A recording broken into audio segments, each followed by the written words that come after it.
Varicose veins కి సరైన చికిత్స కోసం సంప్రదించండి ఎవిస్ హాస్పిటల్. నమస్తే రమగారు. నమస్తే జయ. రమగారు, మనము నాయనార్ కథలు కూడా కొన్ని చెప్పుకుంటూ ఉన్నాం. మరి కార్తీక మాసంలో ఉన్నాం కాబట్టి ఏమన్నా నాయనార్ కథలు కూడా చెప్పుకుందాం. Last year, before last year bold అని చెప్పుకున్నాం. అవును, ఈ సంవత్సరం కూడా సంప్రదాయం పోకుండా అంతే.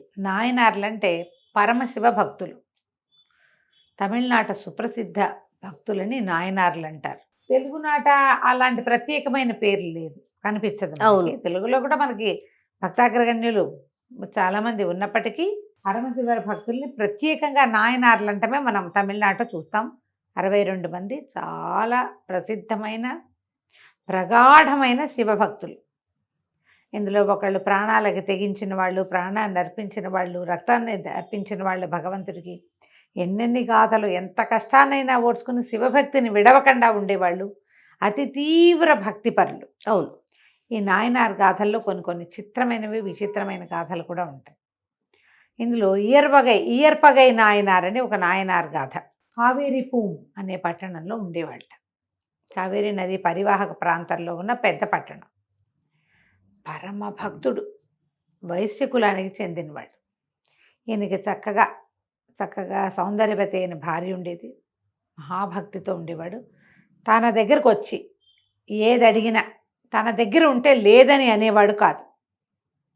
రేపటికి నాకు కావాలి, మాపటికి నాకు కావాలి, వీళ్ళకి ఇచ్చేస్తే ఎల్లుండి మనకెట్లా, మన ఇంటో ఏదైనా అక్కరొస్తే ఎట్లా, అలాంటి ఆలోచన పొరపాటును కూడా ఉండేది కాదు. ఆయన చిన్న సుత్తి శానం దగ్గర నుంచి ఇనపెట్టెల వరకు, ఒక పెద్ద ఇనపెట్టె కావాలి, మా పిల్లకి ఇవ్వదలుచుకున్నాను పెళ్ళికి, ఇనపెట్టె కొనే శక్తి లేదు అంటే మా ఇంట్లో ఉంది, పట్టుకెళ్ళు. తమ ఇంట్లో ఉన్న ఇనపెట్టె ఖాళీ చేస్తే ఎట్లా పెట్టేవాడు. దారే పోతుంటే ఎవరైనా అయ్యా ఒక వస్త్రం ఇప్పించంటే మీదున్న వస్త్రం తీసి ఇచ్చేవాడు. కట్టుకున్న పంచె విప్పించి అంగవస్త్రంతో ఇల్లు చేరిన రోజులు కూడా ఉన్నాయట. ఆయన తమ దగ్గర ఏది ఉన్నా సరే ఎక్కడి నుంచి తెచ్చి ఇవ్వడం కాదు, తమ దగ్గర ఉన్నది కాదనకుండా దానం చేసేవాడు. దాత అని పేరు పొందాడు బాగా. పరమేశ్వరుడికి ఇతను నచ్చాడు. వీడు దాతృత్వం ఎంతవరకు వెళ్తుందో, అంటే ఇంకా ఎంతకి తెగబడతాడు దానం చేయటం కోసం. మళ్ళీ ఈ దానంలో బొట్టు పెట్టుకుని శివభక్తులకి దానం చేయటం ఆయన నియమం. ఓహో. ఎవరైనా సరే విభూతి పుండ్రాలు ధరించిన వాడు కనపడితే వాడు ఏదైనా అడిగితే ఇచ్చేస్తాడు.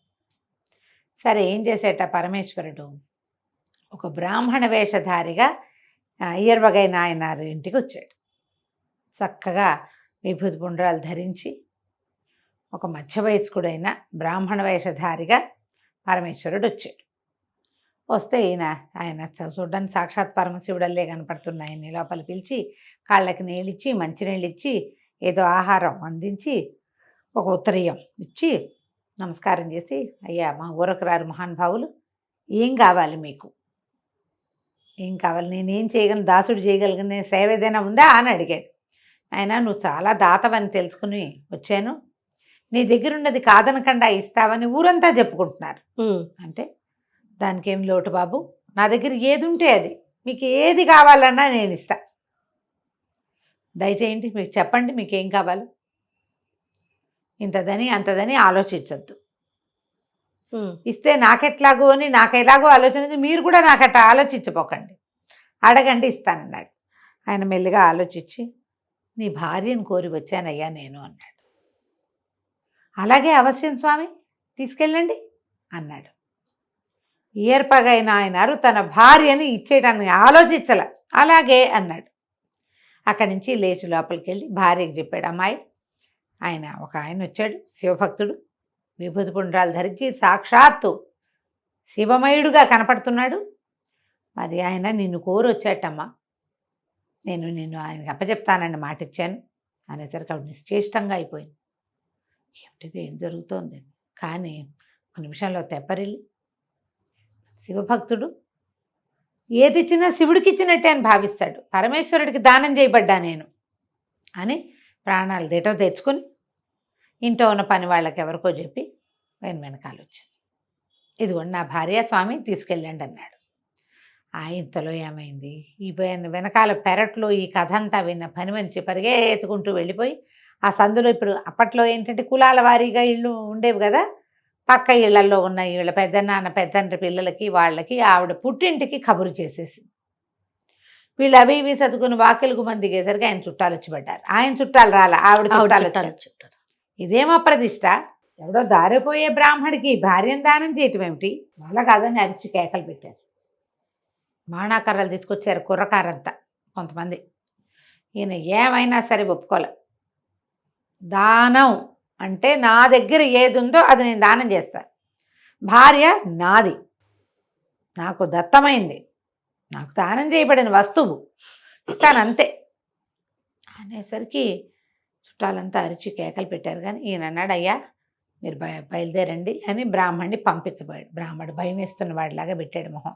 భయంగా ఉంది, ఒకవేళ నేను ఊరు దాటే లోపల వీళ్ళంతా నా మీద పడతారేమో నీ చుట్టాలు అనగానే ఆయన అన్నాడు, ఓ బాణాకర్ర తీసుకుని పదండి బాబు, నేను మిమ్మల్ని దింపొస్తాను, మీరు ఏ ఊరు వెళ్ళాలో ఆ ఊరు నేను మీ వెనకాలే వస్తానని బ్రాహ్మడు ఈ ఏర్పగైన ఆయన భార్య ఆ వెనకాల బాణాకర్ర పుచ్చుకుని వీరభద్ర అవతారంలాగా కనపడుతున్న ఈ ఏర్పగైన ఆయన కూడా బయలుదేరారు.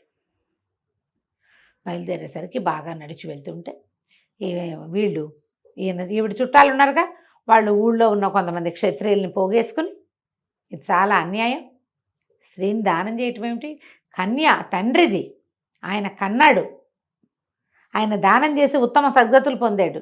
ఇప్పుడు ఆమెని భర్త ఇంకొకళ్ళ దానం చేస్తే అది వ్యభిచారం అయిపోతుంది, దానం అవ్వదు. అది ఇట్లా చేయకూడదు, ఈ కులం తప్పటం ఏమిటి, పద్ధతి ఏమిటి, స్త్రీని దానం చేయటం ఏమిటి అని అరిచి కేకలు పెట్టుకుంటూ ఒక పెద్ద సమూహంతో వచ్చి పడ్డారు. పడితే బ్రాహ్మడు బెదిరిపోయి వెనక్కి చూస్తుంటే ఆవిడంతటా భార్య నాయనారు వాళ్ళందరినీ సమాధానపరుస్తాడు, తమరు పదండి అంది. ఆయన ఆవిడ నడుచుకుంటూ పోయారు. ఈ వెనక్కి తిరిగి చూసిన నాయనారా వచ్చిన మీద పడిన వాళ్ళందరినీ కొట్టేశాడు. కొట్టేసి మళ్ళీ వాళ్ళ వెనకాల నడవటం మొదలుపెట్టాడు. అయితే ఒక మలుపు తిరుగుతుంటే మలుపులో నిలబడి భార్య కనపడిందట. ఆయన కనిపించాల. ఈయనేమనుకున్నాడు, అయ్యో బ్రాహ్మణ శివభక్తుడు భయపడి పారిపోయాడేమో భార్యను వదిలిపెట్టి అని వెళ్ళి, ఏమే ఆయన వెనకాల పరిగెత్తుకుంటూ వెళ్ళొద్దు నువ్వు. ఆయన ఎక్కడికి వెళ్ళాడంటే, ఆయన ఎక్కడికి వెళ్ళలేదండి, ఇటు మలుపు తిరిగాము ఇద్దరము, చూస్తుండగానే మాయమైపోయాడు, నాకు కనపడలేదు అనేసరికి అటు ఇటు వెతికారట ఇద్దరు. అన్ని పక్కల వెతికి పరమేశ్వర చేసిన దానం వృధా పోతోందే అని దుఃఖపడుతూ నుంచున్నట్టు ఆయన. మరి భయపడి ఆయన పారిపోయాడు. ఈ దుర్మార్గుల వల్ల కదా శివభక్తుడు నిరాశతో వెళ్ళిపోయాడు. ఆయనకి ఎంత స్త్రీ అవసరం ఉందో పాపం. దుఃఖపడుతూ నుంచుంటే పెద్ద మెరుపు మెరిసింది. ఆ మెరుపులో పరమేశ్వరుడు కనబడ్డాడు పార్వతీ సమేతుడు. భార్యని కూడా దానం చేయగలిగేవాడే ఎవడైనా లోకంలో ఉన్నాడంటే అది కేవలం నాయనార్ వల్లే అవుతుంది అని చెప్పి వీళ్ళిద్దరికీ సద్యో మోక్షాన్ని ఇచ్చాడట. ఆయన దానం చేశాడు, ఈవిడ ఒప్పుకుందిగా. చూడండి, భర్తకు తగ్గ భార్య, పతివ్రత కాబట్టి ఆవిడ ఒప్పుకుంది. వాళ్ళిద్దరికీ వెంటనే సాయుజ్యముక్తిని ప్రసాదించాడు. వాళ్ళ శరీరాలు దొరకలేదు అక్కడ. దూరం నుంచి మెరుపులు మెరుస్తూ ఉన్నది మాత్రం ఈ కింద పడిపోయినగా చుట్టాలు వీళ్ళలో చాలామంది చూశారు. మెరుపులు మెరిసినాయి. దానం తీసుకున్న బ్రాహ్మడు కనపడలేదు. ఎక్కడైతే వీళ్ళు నుంచుని మొదట వాళ్ళకి కనపడ్డారో అక్కడ పచ్చగా బోలెడని మొక్కలు పుట్టినట దారిలో. అది చూసి ఆశ్చర్యపోయారు. ఆయన పరమభక్తుడు నాయనారు, అందుకనే భగవంతుడు ఇట్లా వాళ్ళని కరుణించాడు, ఇదంతా పరీక్షేనని ఈ దెబ్బలు తిన్న వాళ్ళందరూ పరమేశ్వర ధ్యానం చేసుకుంటూ వెనక్కి తిరిగి వెళ్ళారు. కథ కంచికి మనం ఇంటికి. వా, నిజమైన భక్తులు కదా కదా. అంటే ఇది ఆ కాలంలో అలాంటి తీవ్రమైన భక్తి ఉండేది జయ. మనకి ఇది వింతగానే అనిపిస్తుంది. ఇది 12 దానం చేయటం ఏంటి అనిపిస్తుంది. 12-14 శతాబ్దాల్లోనే జరిగిందట ఇది. చాలా బాగుంది. నమస్తే. నమస్తే జయ.